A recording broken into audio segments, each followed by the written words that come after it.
Welcome to the bonfire, unkindled one. Hey everyone, it's BlueLizardJello, and welcome back to Everything Possible in Dark Souls 3. And you may have just noticed that the Firekeeper behind me just actually bowed when I waved to you. So let's take a look at this. And yep, sure enough, if you gesture to the Firekeeper with certain gestures, she will actually respond in kind. Pretty cool feature. So if you're looking for just a little bit more interaction with your Firekeeper, well, there you go. But we're going to interact with her again because it is finally time to put some levels in, because we're going to be going to the first true area, the High Wall of Lothric. The mark of ash will guide thee to the land of the lords. To Lothric, where the homes of the lords converge. Very well. Then touch the darkness within me. Take nourishment from these sovereignless souls. The first thing that I like to do when I'm about to level is I put all my points in Vigor just so I can see exactly how many levels I have. In this case, I have 6 levels to spend, and I know exactly where those are going to go, and this works out perfectly. First, I'm going to go from 9 to 14 Faith so I can use the Cleric's Sacred Chime and make great use of that Gentle Prayer skill, and then I'm going to put 1 point in Strength because I'll be able to use a really good shield that we'll be picking up along our travels in the High Wall of Lothric. Farewell, Ashen One. May the flames guide thee. And that is actually going to do it for Firelink Shrine. We will be back later, but for now, it is finally time for us to leave the beginning area and head to the High Wall of Lothric, where our true adventure begins.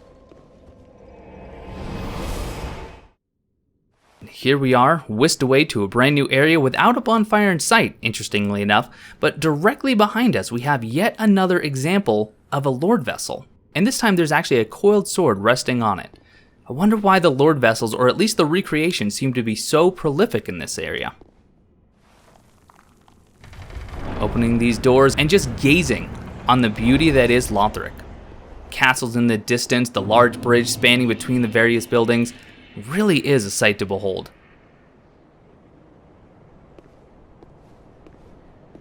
And we can see that bright area straight ahead that we'll be heading to much later on in this episode. It just seems to draw our attention, and it seems like it's a place we should be headed. Fortunately, even though we didn't spawn in a bonfire, there is one right away. From this bonfire, we have 2 choices. Over here to the right, we can see a few enemies patrolling. We can see a sneaky crossbow hollow hiding here just through this break in the wall. Or we can go to the left, which is actually the way that we're going to be going, because frankly, you can't get very far if you go to the right at this present time. We can see a number of hollows praying to these strange looking trees that actually seem to have hollows growing out of them. Or maybe the trees grew into hollows or vice versa, I'm not sure. But first, we'll get this one particular hollow's attention and let him come to us. Deal with him with a very quick parry and riposte. Still using the S-stock. And then very slowly, we have this hollow holding a lantern who begins to actually signal to other hollows in the area. You can see a number of them put their head down. That is actually an indication that they are neutral. You don't have to kill them, but what the lantern holder is actually doing is signaling to any seemingly neutral hollow in the area that is actually dangerous to come and attack. So we grabbed the soul of a deserted corpse, and now I am going to go through the sad and painstaking process of killing all these hollows just for their souls. Granted, it's a very small amount of souls, but at this point, every soul will help. Here's another hollow that was beckoned by the lantern holder. Just a couple more to kill here.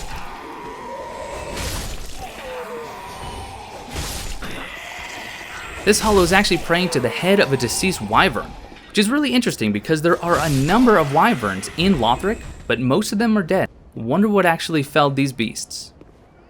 It wasn't me, at least not yet.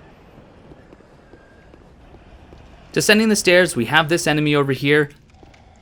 If you take him out now, he won't be an issue, but if you do proceed, he will get up and start attacking.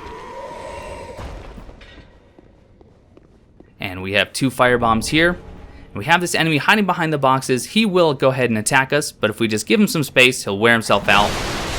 Allow for a couple of quick pokes. Now these enemies don't tend to turtle behind their shields long. You can see I did just approach because I was considering a kick, but typically anytime I go in for the kick, just like that, is when they actually let their guard down and start attacking. So I don't recommend actually going for the kick in this case. Now I like this design right here. We can see an item up on this ledge, and it's an item that clearly we can't reach from down here, so there has to be an alternate path. If we head back up towards where the wyvern is, we see a little path here. Now, somewhat easy to miss, it is somewhat hidden, but it's not actually the direct way to the item, at least not yet.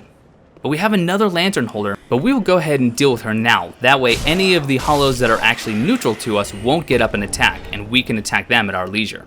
And we did get a Titanite Shard. A number of these hollows throughout the High Wall of Lothric have a good chance of dropping Titanite Shards, so it is not a terrible idea to run through this area multiple times in order to level up more than one weapon.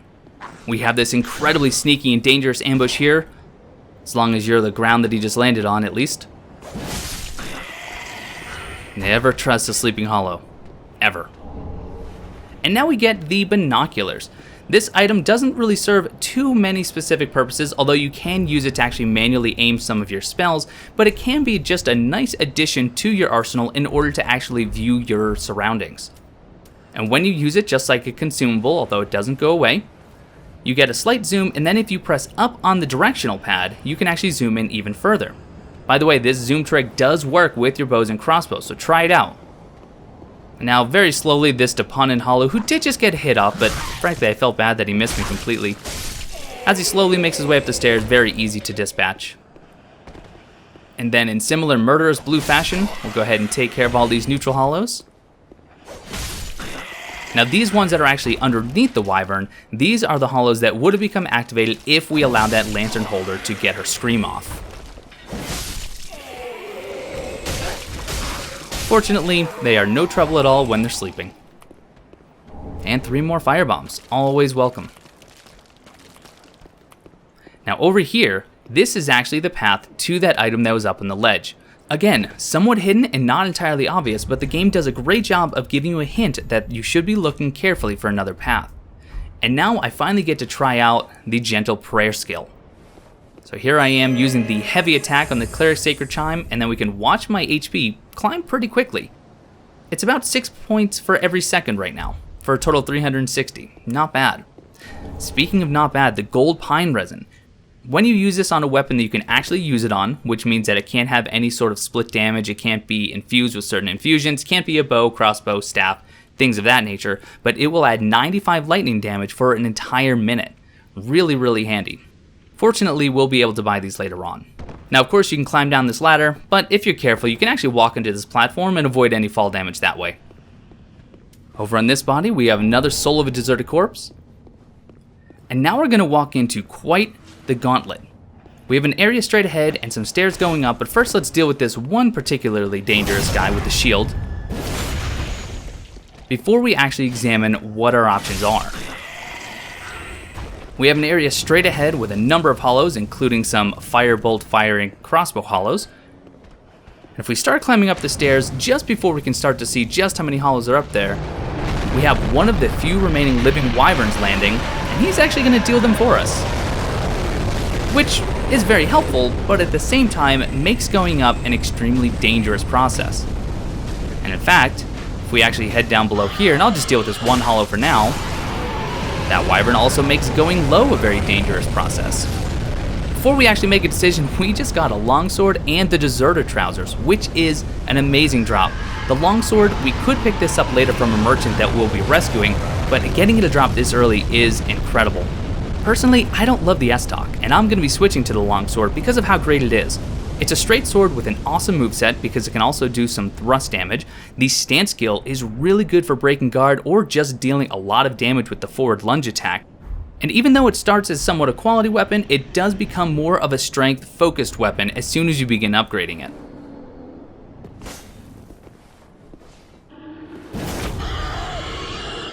Here's a couple of the skill moves, the guard break as well as the lunge. Really great sword, and fortunately enough, we're actually going to be able to replace this with another direct upgrade very soon. Now with this wyvern, he is going to continue to breathe fire just so long as he can see us. and we can see that there is a doorway directly underneath him, and that is our current goal. So if we just run close to the bottom of the stairs where he can no longer see us, eventually he will stop breathing fire and give us an opportunity that we need to run through. Sounds like he's quieted down, so now we're just going to full on sprint, ignore all the items, we'll be getting those later, and now we can get to this door. Now we're going to pause here just for a moment to take a look because there are a number of items out here, including a couple of really useful ones that a lot of you are going to want to pick up. It is completely possible and frankly not that difficult to get all the items now, provided you avoid his actual direct flame attack, but there's an easier way and a safer way that we'll be employing later on in this episode. And here we have a chest that, to me, stands out a little bit color-wise. And also, if we take a look at the chain, it's sticking straight out. And then if we actually get a look at the way that it closes, you can see that it's not quite a tight fit. And I'm actually going to get another viewpoint just so you can see exactly what I'm talking about with the way that it closes together. If you watch carefully, yep, there it is. There's actually a very subtle breathing mechanic. This is a mimic. And yes, I could fight it right now to get his drops, but I'm going to show you an easier and foolproof way of getting the drops without worrying about him eating you, because that's what mimics tend to do. Coming out this door, by the way, this door does not open from the side we're currently on, so if you do take the low route, you will be prevented from entering that room with the mimic. You do have to bypass the wyvern.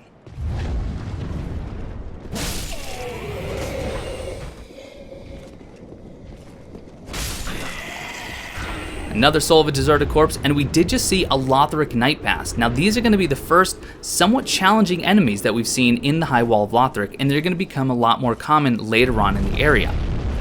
Fortunately, as an assassin, we have a skill that's going to give us the upper hand, and that is Spook. Because now, we are silent, just like the Prius under 5 miles per hour. And we can get a very easy backstab for a good chunk of damage. And then as soon as he's up, even though he is in some heavy armor, the poise system isn't really working exactly as I believe it should, and we can just stunlock him to death. And we got the Knight's Crossbow. This crossbow does equal physical and lightning damage, and it's really kind of mediocre at the moment. But it does become much more powerful once we have the availability to buy Lightning Bolt from one of our merchants. The skill is a bit of a shoulder bash, and I don't find the skill very useful, but maybe you found a good use for it.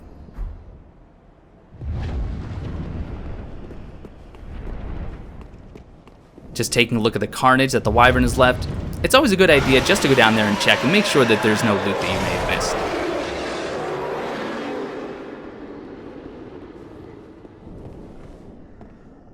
In this next area, we have our first example of some thief hollows. But for now, I'm going to ignore this hollow that I just knocked down and the shiny that's on that ledge, because right up here we already have our second bonfire.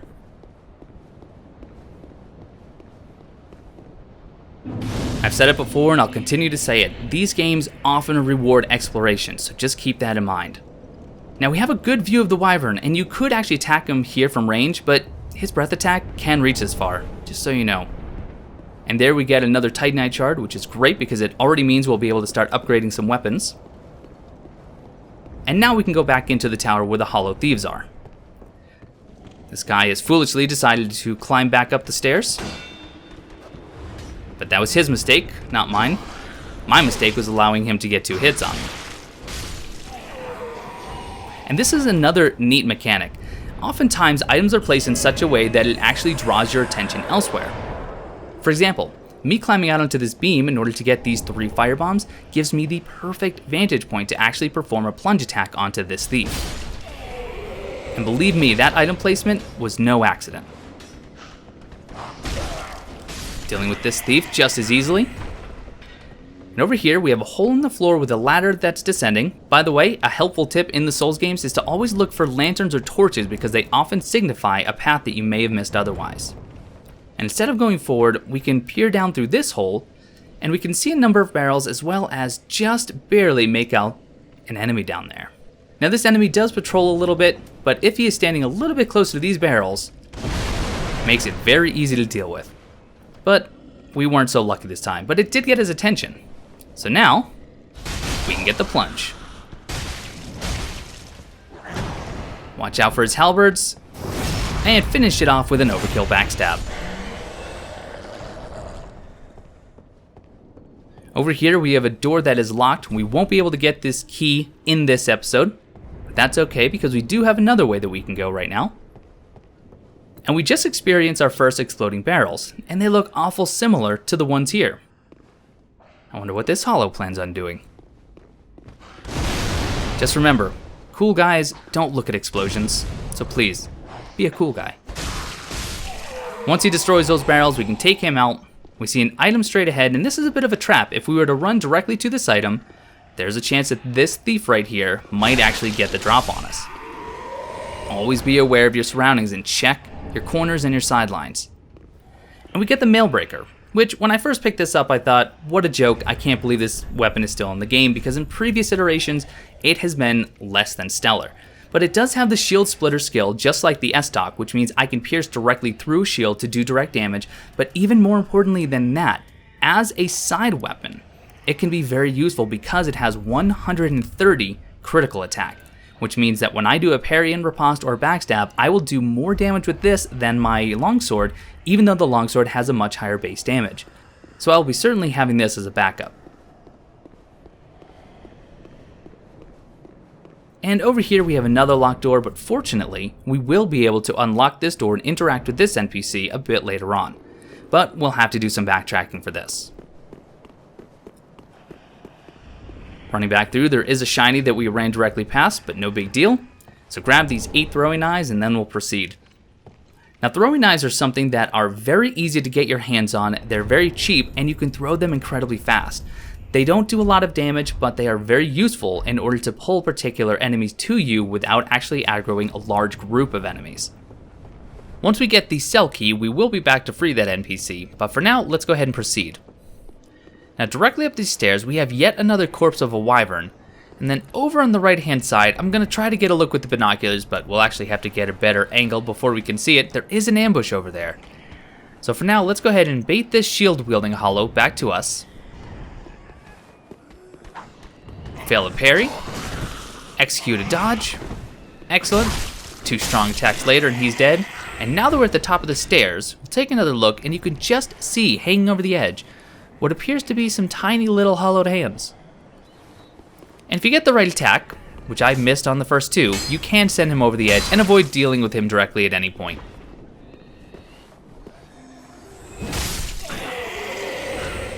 Hiding over here in this corner, we have another soul of a deserted corpse.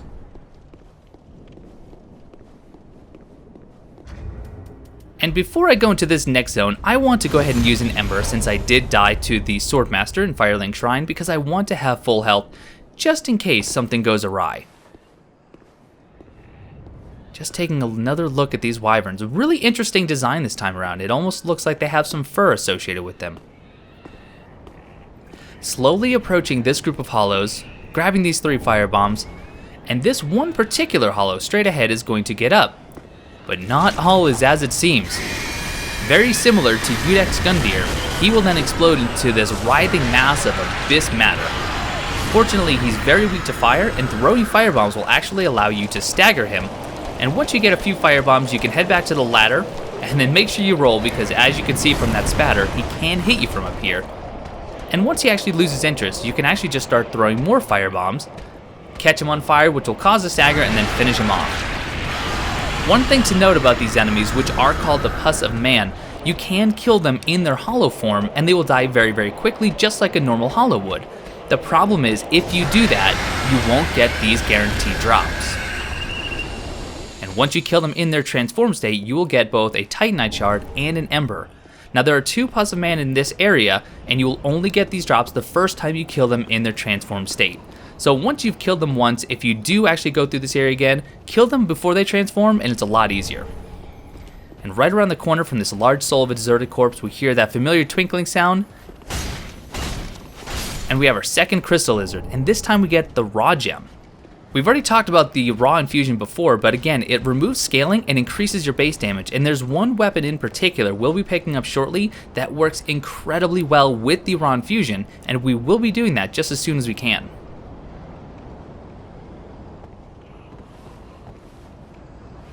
Climbing down this ladder, we can see a number of things off in the distance, including this one crossbow hollow. We're going to get his attention so he's a little bit closer so we don't have to expose ourselves too much. Because you can see we have another hollow down there. And if you look to his left and right very carefully, you might just see 2 more hollows that are hanging off of the railing in ambush. So if we can get him just a little bit closer, we can knock that guy off, kill the crossbowman, and then this hollow with the broken straight sword goes down very easily. And we get 3 firebombs. They really give you a lot of firebombs because they do expect you to use it, and we will.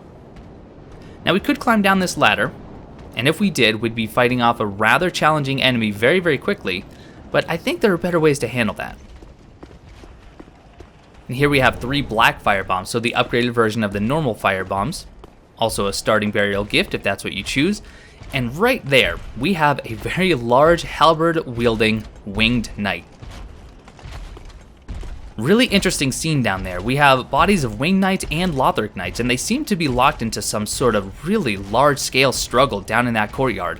We'll see the corpses a bit closer when we get down there, but what kind of conflict could have arisen in the High Wall of Lothric to cause the Lothric knights and the winged knights to be at odds so much?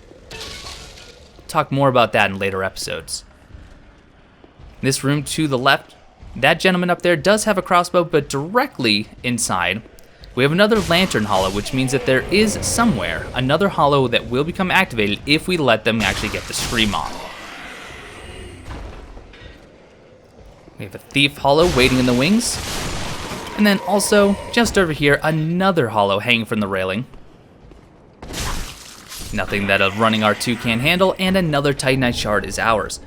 By the way, why do these hollows insist on hanging from the railing? What benefit are they getting? Don't get me wrong, they're going to have some great lats when they're done. Through these pots, here's one of the hollows that would have become activated had we let that lantern holder get that scream off.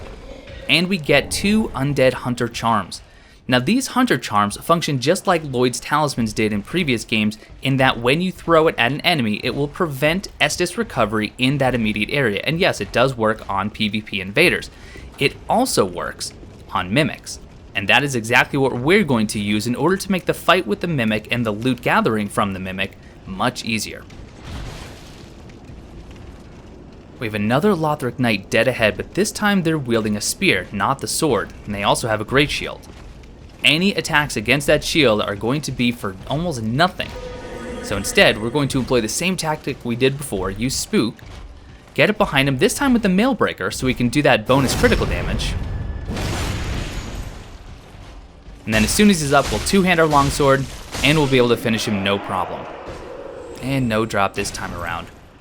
Don't forget to come around these tables, because we want to pick up another Soul of a Deserted Corpse. This is where the path begins to diverge quite a lot. We can see that clearly through this wagon wheel and these boxes there is a path here, but we also have a path straight ahead that's going to branch yet again. But be very cautious, because this glowing hollow is going to want to take a chunk out of you if you're not careful. And now we have the broadsword. You know, I like the broadsword, but I don't love the broadsword. It is a straight sword, but it doesn't share the same moveset as the longsword because it doesn't have any sort of thrust attack. Instead, all of its attacks are going to be horizontal swings, which means that if you're in a confined space, there's a good chance that you'll be ricocheting off the walls instead of actually hitting the enemies you're intending to. So just keep that in mind. In wide open areas, the broadsword works fantastically. In small hallways, maybe not so much.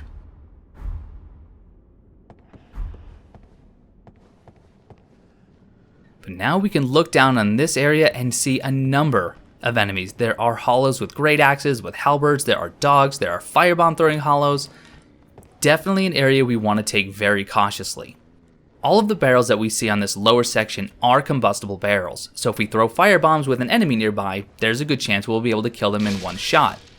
But for now, let's kind of loop around so we can get a better lay of the land. We have a hollow sitting next to this chest. Easily taken care of with a charged R2. And then if we take a look here, we have a curled chain. And doesn't seem to be breathing. So this chest is perfectly safe. And we get the Silver Eagle Kite Shield. And this is the reason why we got our strength up to 11 before we came here. This shield is the first one that you're going to have available unless you began as a knight class that has 100% physical defense, which is extremely beneficial, which means as long as it is pure physical damage and you have the stability, you will not take any damage. Speaking of stability, it has 45, which is better than any other shield we have, but it also has the weapon skill art, which can be very situationally useful. When I'm wielding this shield, unlike the small shield that I have, I will use whatever the weapon skill of my right hand weapon is.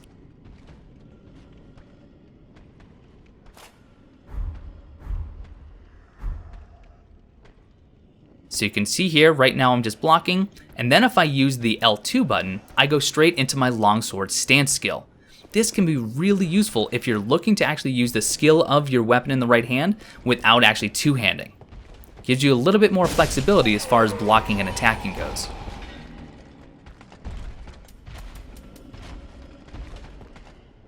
You can see here I'm trying to line up a throw that will allow me to hit those combustible barrels with some of the enemies nearby, but unfortunately because of their patrols it can make it just a little bit tedious. So instead, I'll go over and use my throwing knives so I can start pulling them one at a time and deal with them that way. Starting with this dog.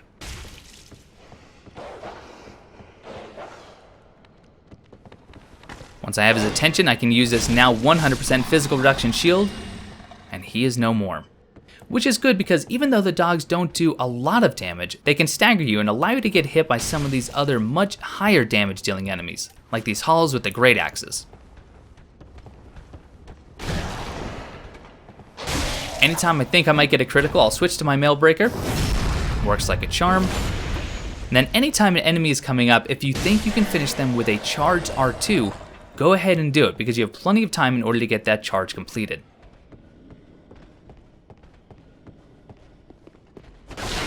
Very tempting to try to go for these items right now, but we don't want to be rushed by the remaining enemies. So instead, a little patience is required. You can see this enemy with the halberd coming up, but now with those combustible barrels, he is no more.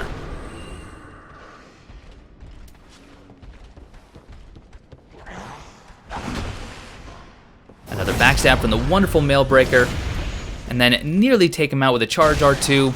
But one follow-up will take him out.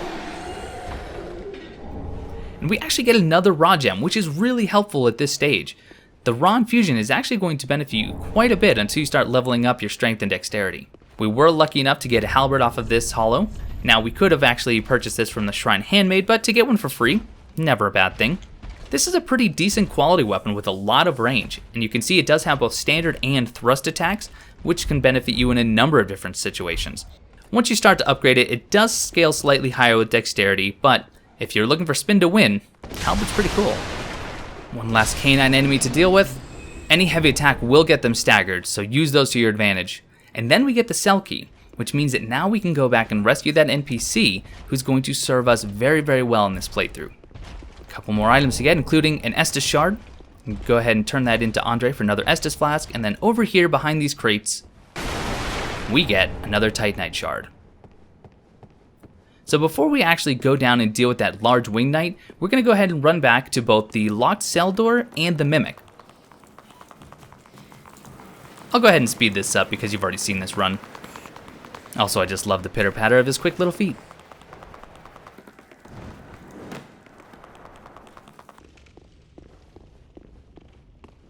Back down we go.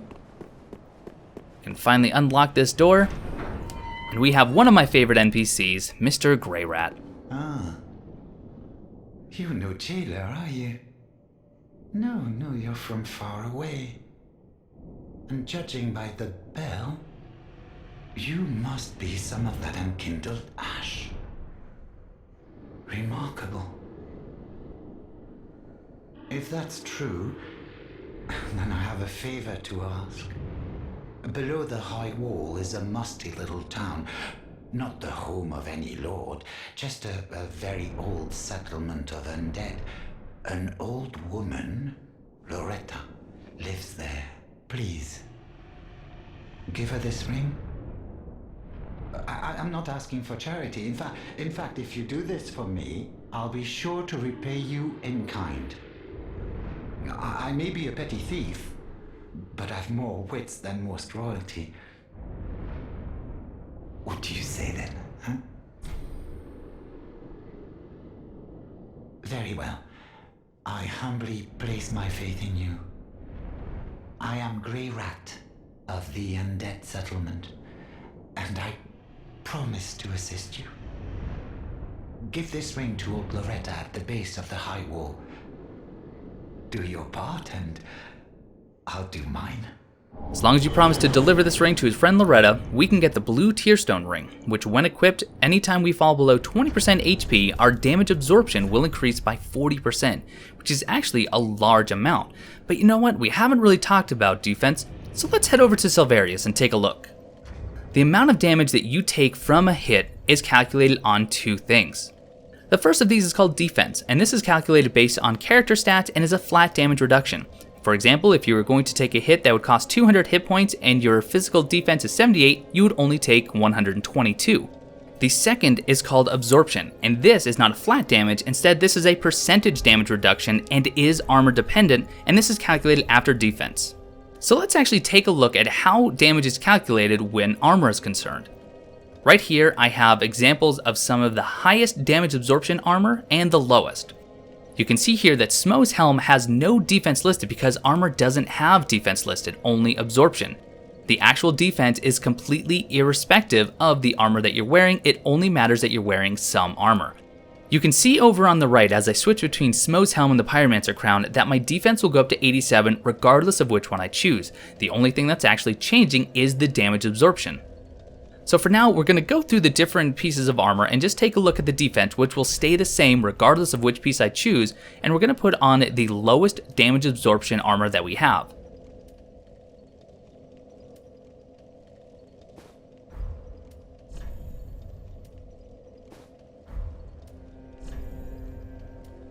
So you can see here, with this armor, if we take a look, our defense goes up to 132, and our absorption, our physical absorption, is only 5.307, a very low damage absorption. And here's another explanation right here. Defense is calculated by character attributes, and absorption is the combined value of all equipped armor and additional effects. But now let's actually switch to the Smo set, so we can again take a look at the defense, but also see just how absorption is being increased. Let's say we take a hit that would cost us 200 points of damage in this example. We then subtract the flat damage reduction from the defense, which is 132, to get to 68. We can then take this new value and multiply it by the damage absorption to give us the new and final damage calculation of only 46 points of damage. And that, very roughly and crudely, is just how defense and damage absorption work in this game. But now, let's take a look at how the blue Tearstone ring takes effect. I've reduced my HP to below 20%, you can see I have the blue Tearstone ring equipped, and I'm now at 46.361 damage absorption, which equates to 40% increase exactly as we would expect. So the blue Tearstone ring, if you're going to take some hits, really is not a terrible ring to have equipped. And Silverius Smo thanks you for his time, but for now, let's return back to Leilani and continue with her adventure. Keep in mind that there are some small differences in the way that the defense and absorption is calculated depending on the type of damage you're taking or the type of weapon you're taking the damage from, but in large, that is how it's calculated. But since we've already seen this route, we're going to speed it up because now we're heading back to the Mimic.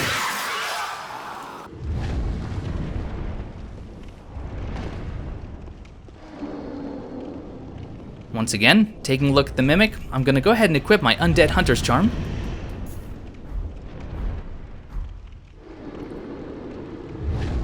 And no, we don't want to open this because we will get swallowed up. Instead, just throw an Undead Hunter Charm at it and watch it carefully open its maw and allow us to gain whatever loot is inside, in this case, a deep battle axe. Now you can actually get the Symbol of Avarice from any Mimic in the game, and you can farm them using the Undead Hunter Charm, but I'll talk more about that tactic once we have the ability to buy them. But for now, let's talk about this Deep Battle Axe, which is one of the best weapons, in my opinion, you can get in Lothric. Now this is just a battle axe that has the deep infusion, which means that it has removed all scaling, but it does inflict dark damage. But it just so happens that the dark damage and the standard attack that this weapon does are both weaknesses of the boss, which is pretty great. It also has the Warcry skill that we're going to use here in just a moment that's going to increase our damage by 5 points. You can see here that the Deep Battle Axe is currently doing 165 points of damage, but once I activate Warcry, we're now at 170. But it also changes the way that the heavy attacks work.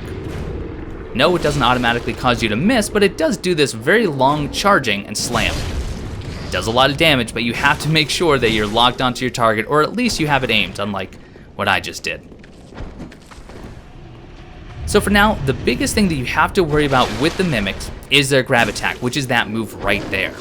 As long as you can stat it away or take a chance and stagger it just before it grabs you, you should be fine. But if it grabs you at this health, that would absolutely be a one-hit kill. By the way, there's no reason for me to currently kill this Mimic, because at this point, I've already gotten my loot out of it. I didn't get the Symbol of Avarice with the Undead Hunter Charm, so I could have left him alone. But frankly, do you want to leave that creature to his own devices? And once again, let's just go ahead and speed the video up to get back to where we started this backtracking, now that we have both Greirat freed and we have the Mimic dealt with.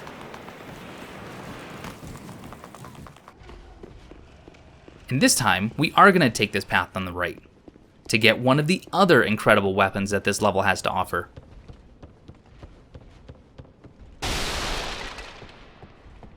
But first, grab a pair of green blossoms, which is a wonderful consumable that I was happy to see return. Anytime you consume a green blossom, your stamina regeneration will be increased for 60 seconds. I highly recommend having these on your hotbar anytime you're about to fight a difficult enemy, especially bosses. But that's not the only item that this area holds, because if we roll through these boxes, we have another chest. Fortunately, based on the chain alone, we know that this is not a Mimic. And we get the Astora Straight Sword. The Astora Straight Sword, as it currently stands with our character stats, is a direct upgrade to the Longsword. Now, it does have a faith requirement, so you have to keep that in mind, but fortunately, it's only 12, and we've already leveled ours up to 14, so we could use the Cleric's Sacred Chime. The damage is already better. It has the same skill as the Longsword, which is the stance skill, but when we infuse this with the raw gem that we've already picked up, the damage gets boosted very, very highly.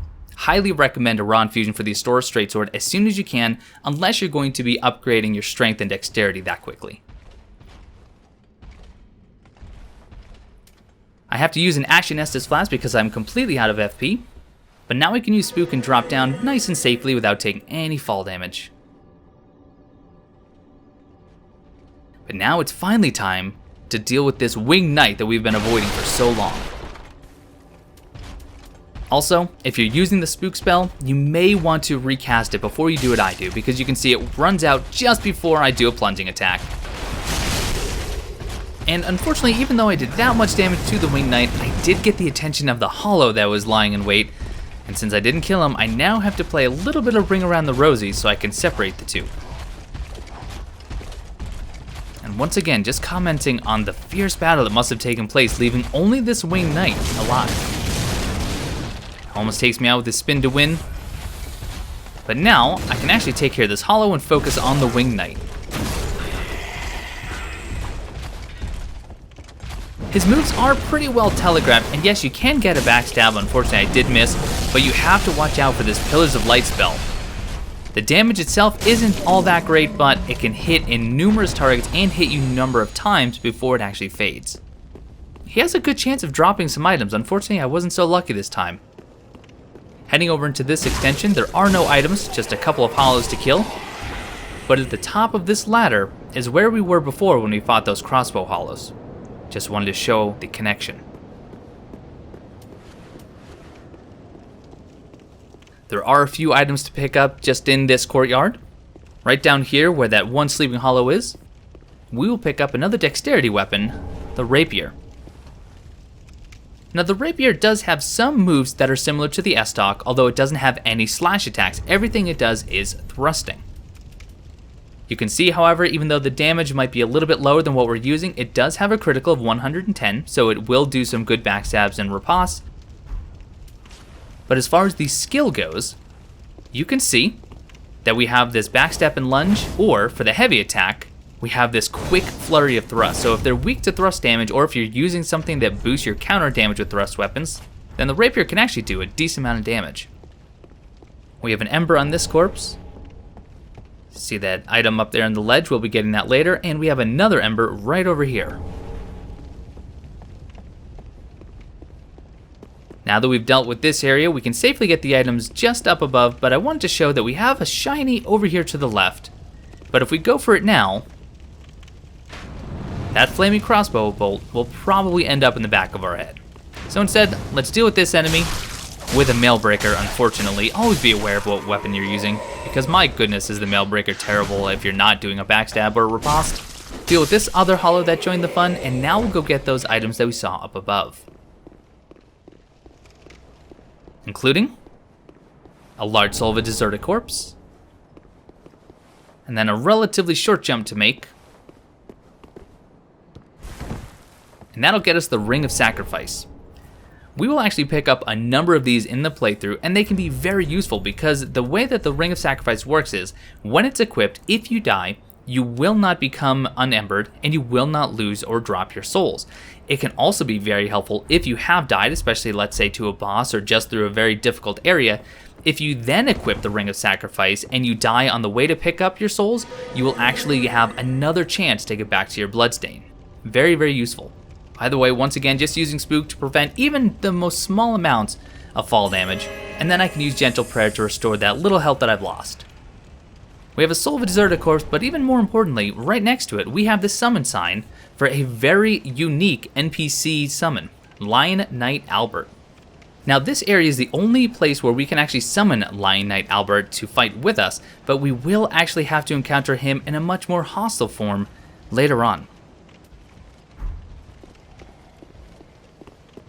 But before we go into that next area, which I think is the most dangerous of all the areas in the High Wall of Lothric, we're going to head up these stairs, do with a small ambush from hollows here.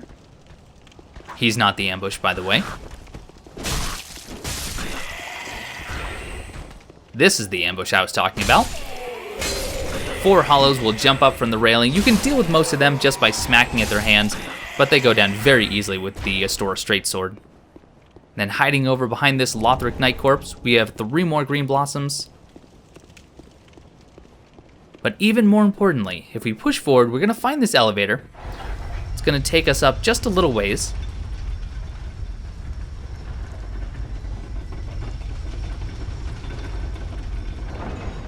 Before we go through that door, we have 6 more throwing knives.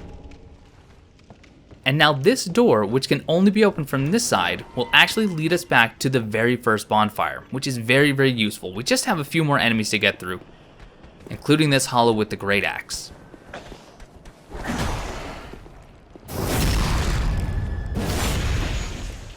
Dealing with him with the Mailbreaker, and then combination of Astora Straight Sword. Easy enough.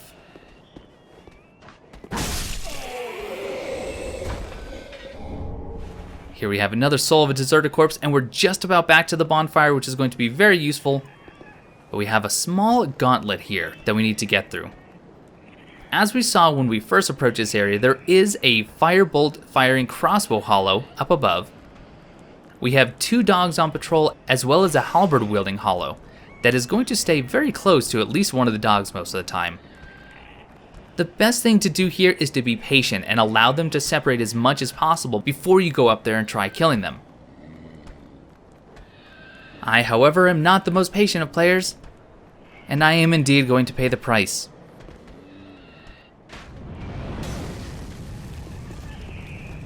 I thought I could quickly go in here and take care of these dogs, but I forgot about that crossbowman temporarily, which allowed me to get hit by a firebolt and the dog a couple of times.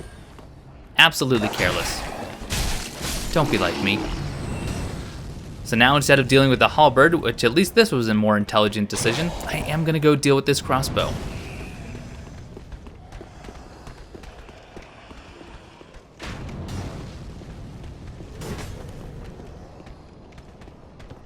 And yet again, another crossbow bolt. Fortunately, now it's just me and the halberd hollow. Let him bounce off my shield, do enough damage, and then just get out of there. And now just rinse and repeat. Excellent. Before we actually go and rest at that bonfire, we'll heal again using the Gentle Prayer skill which is now completely drained our FP, so that's our last regeneration heal that we can use. But we have another enemy coming up that is pretty dangerous, although we've dealt with him once before, the Pus of Man. And now that we have the black firebombs, he's going to go down even faster than before. But we just have to take a look up here because he's not alone.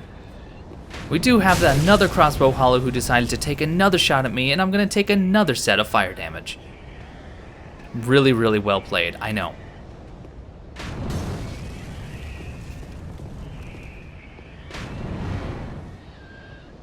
Right now, the only reason I haven't started attacking is because I'm trying to let my health fully regenerate from Gentle Prayer, and now that it is, I can go ahead and kill him and prepare for the Pus of Man. Once again, purposefully letting him transform so I can get his drops. On that second black firebomb, he is staggered and he's almost actually dead. But for now, we need to retreat because he becomes very, very fast once he's actually settled down from being lit on fire. I don't know if that's how it works in the real world, but I've never been set on fire. Now, occasionally, part of him will actually clip through the wall and you can throw firebombs at him from below and kill him that way. I wasn't so lucky this time.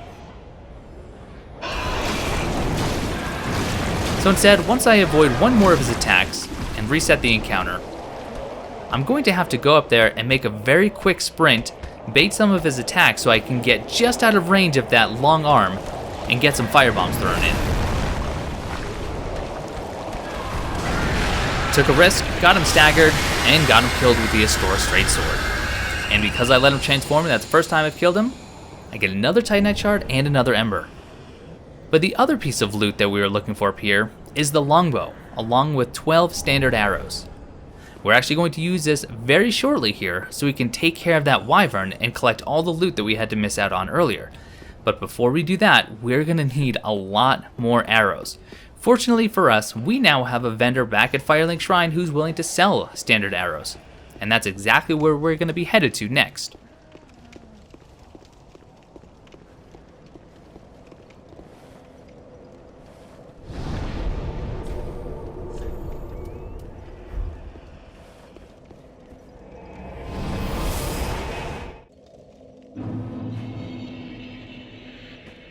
Here in Firelink Shrine, we'll head past the Firekeeper, the Shrine Handmaid, and then past Andre, take a left. And right down here, our good friend Greirat is now put up shop. You're back. And in one piece. Well, now it's time I do my part. Whatever trinket you need, speak up. Just don't ask me where I've got them. Do me a favor and don't forget our promise. Give this ring to old Loretta at the base of the high wall. A nuisance, I know, but it will help me. Not only does he sell the standard arrows we're after, but he sells a number of helpful items, and any item that he sells that the Shrine Handmaid also sells, like the embers, are cheaper through Greirat. Some of the items you may want to consider picking up are the Bandit's Knife, which has really good bleed buildup and works very well in the next area, the Undead Settlement. You can also pick up the Bastard Sword if you're looking for an early greatsword. The Mace, if you're looking for an item with strike damage, the Mace is one of the earliest you can get.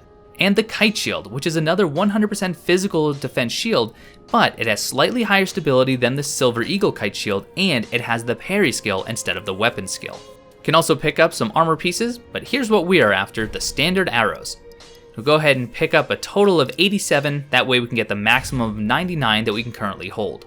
You can also buy fire arrows and standard bolts, but neither of those is going to be particularly effective against the enemy we're about to fight.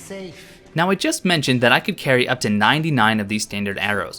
All consumables and ammunition do have a limited number of inventory spaces that you can actually take up on your person, but there is another storage unit that can hold a lot more, and anytime you actually rest at a bonfire or die, you will get those items replenished. Let's head back to the high wall of Lothric, and now we can deal with that wyvern. We don't have to really take our time here, so we'll just run as fast as we can and only kill the enemies that we truly have to. But especially this one holding the lantern. And this guy, just because I don't like the way that he's leaning up against that wall. Something just rubs me the wrong way. Now carefully hopping down and going right back to the wyvern area. We are going to deal with the enemy with the shield just because he has a tendency to follow you up the stairs. But nothing that a guard break critical can't handle. And just up these stairs, with this wooden platform on the right, you are completely safe from the wyvern's fire breath. So if we stand here and let him deal with all these hollow for us, we can now prepare our attack with the longbow.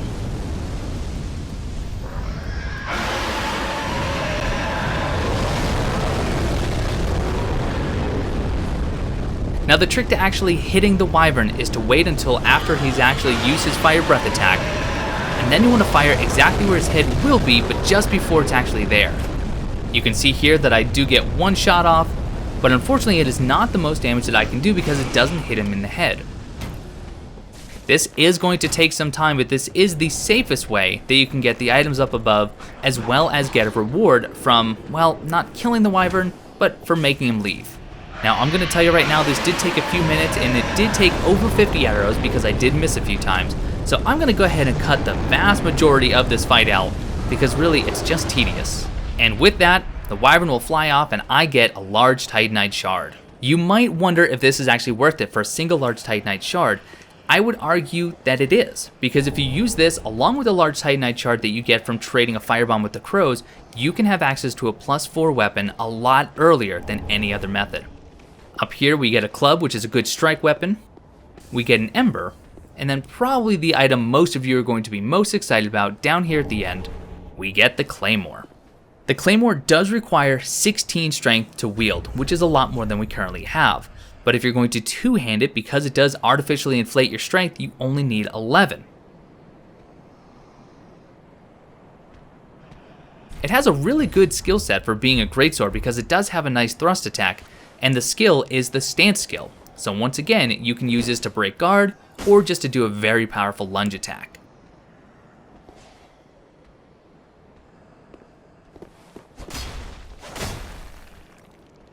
I, however, will not be using the claymore in this run, but if you're a greatsword lover, here's how you get one of the first ones. And we have a large soul of a deserter corpse, and we actually got a great axe off of this hollow, which is actually pretty great, but don't expect to be using this anytime soon. This requires 32 strength in order to one-hand, which means that you'll need at least 22 strength if you want to two-hand it. Similar to the deep battle axe that we already have, this has the Warcry skill, which will improve your attack rating temporarily when you've used it. Very cool. But now that we have finally looted that area, we can head back to the very first bonfire. We can head down to the gate that we opened, and we can go down and clear some Lothric Knights and actually make our final push to the boss of the area.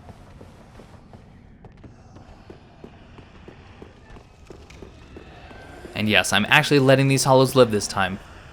I don't need the 200 souls that I'll be getting from killing them. I am not, however, going to leave this guy alive. I just don't like him.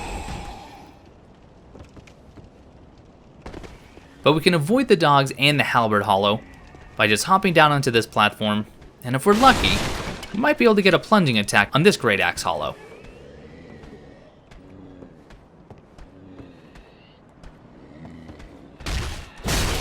It is, and then just using the stagger hits to go ahead and stun lock him and end his existence.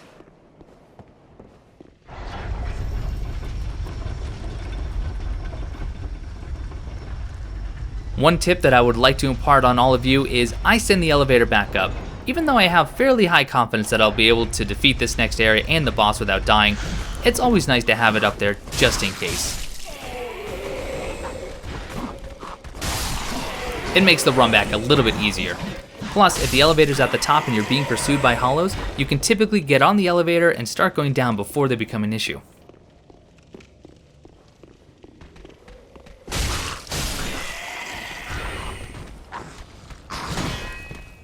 Once again, dealing with these two hollows, ignoring the Winged Knight altogether. And sorry, Lion Knight Albert, you're not coming with us this time, although I wish you were. Use throwing knives, an arrow, or maybe even a firebomb to get their attention one by one. And And the goal here is going to be to roll under their attacks and then just start wailing on them with the battle axe, which will keep them staggered. Alternatively, I could be rolling behind them with the Mailbreaker to try to get a backstab, but this method tends to work pretty well. And we got another Knight's Crossbow and an Ember. The Lothric Knights have a decent drop rate of Embers, so if you want to farm for some of those so you can maintain your co-op status, not a terrible place to do it. You can also get their armor, which is some really good looking heavy armor. Right now, ignoring this shiny, even though I am tempted to grab it now.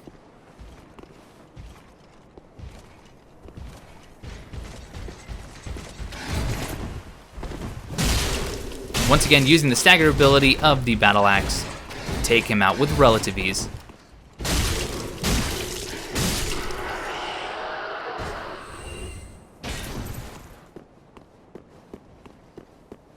And we get the Lucerne.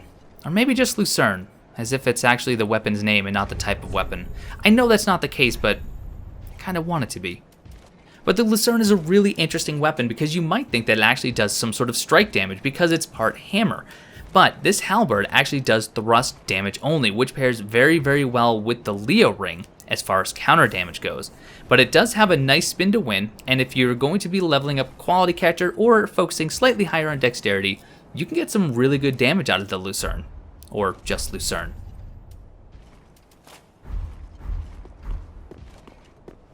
One more normal Lothric Knight to go.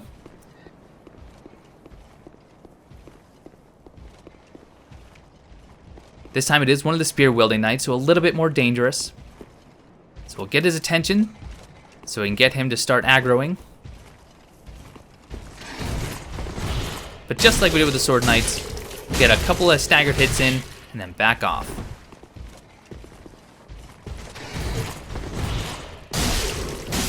And that's it for him. And this one was kind enough to drop his Lothric Knight armor, which has that really cool cape on the back.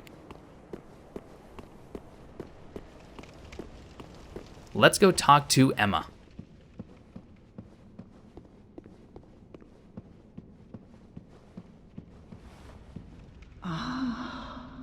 The wait has been long, Unkindled One. I am Emma, High Priestess of Lothric Castle. Allow me to speak frankly. You will not find the Lords of Cinder here. They have left, gone, to their journey homes converging at the base of this castle. Head to the bottom of the high wall, forge on through the great gate, and raise this banner to proceed. We get the small Lothric banner, which is necessary in order to go to the next area once we've killed the boss. This farewell gift is for you. It is the insignia of an old covenant. If you fear trespassers, dark spirits drawn by the embers, then etch this upon your heart, and the old Concord will beckon noble blue sentinels to hunt these foul spirits. And we get the Way of Blue Covenant item. Unkindled One, head to the high wall's base. Go through the great gate and raise this banner to proceed. But beware, the dog keeps a close eye on things. The vile watchdog of the Boreal Valley. The Way of Blue Covenant is actually a really good covenant, especially for new players early on. If you equip this covenant item, any players that are in the Blue Sentinel covenant can be automatically summoned into your world if you are invaded. So if you find yourself being invaded a lot, or if you're being outnumbered, being a member of the Way of Blue can be very helpful if you can get a Blue Sentinel to come in and help.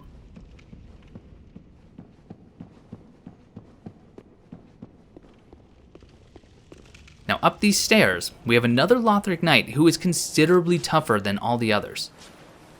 So I'm going to employ my spook tactic of sneaking up behind him and getting that critical attack so I can do a good portion of his damage all at once.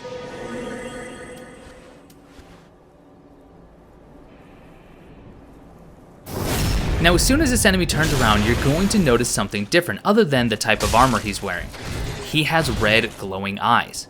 Any enemy that has red glowing eyes has a chance of giving you an extra Estus Flask, or at least refilling some of the Estus Flasks you've already used.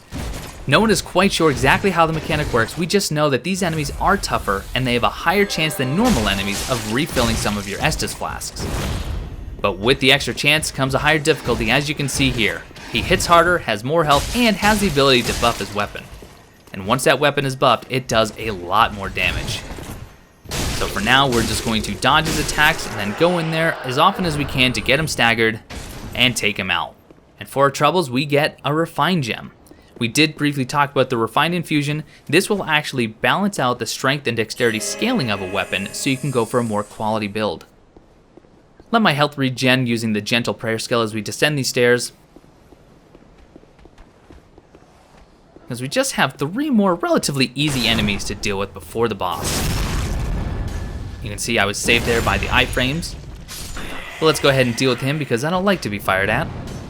I like even less to be hit by that.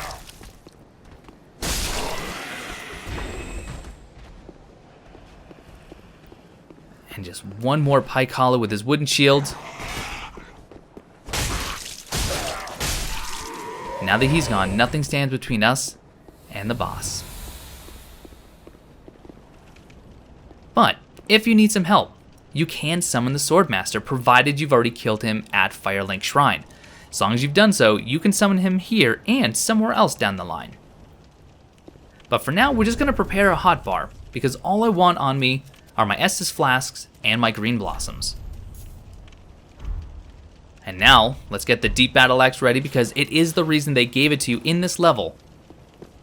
And let's approach this door and watch what happens.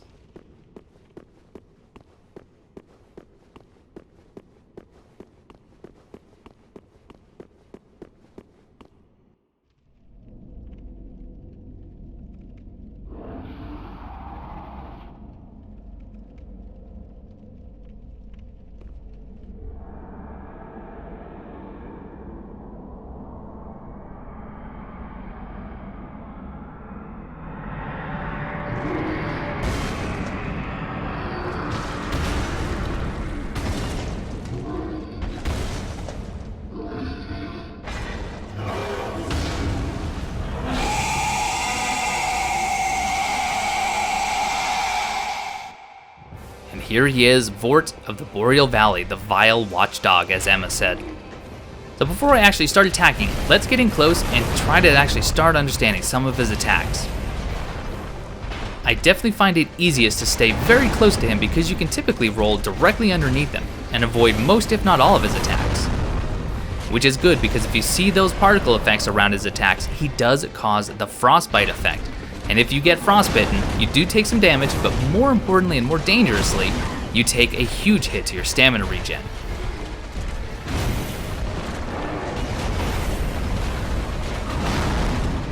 And while it might be easy to avoid being frostbitten now, there is one attack in his second phase that can be very difficult to avoid if you don't handle it immediately. You can see here just the large chunks that we're taking off with our deep battle axe. If you really wanted, you could have gone back to Andre and actually leveled this weapon up, but considering I don't plan on using it too much, I'm going to save my shards for now.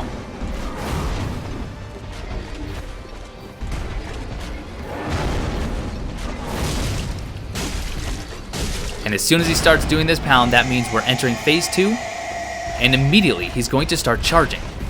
Be very careful with your dodges here because those will do a massive amount of damage if he's able to hit you with that. And this is his breath attack that, if you don't take care of it now, will almost certainly cause frostbite. Ooh, almost got killed here. You can see what I did was I actually used a charge R2 when he was doing that breath attack in order to get a massive 200 point damage hit on him. Use Warcry so we can quickly get this fight over with. And Vort of the Boreal Valley has gone down. And we are given the soul of Boreal Valley Vort. We could consume it for 2,000 souls, or later on once we have another item, we could actually give this to Ludlith of Courland, and we could trade it in for either the Pontiff's Left Eye Ring or Vort's Great Hammer. But we'll take a closer look at those items once we have the ability to trade this in.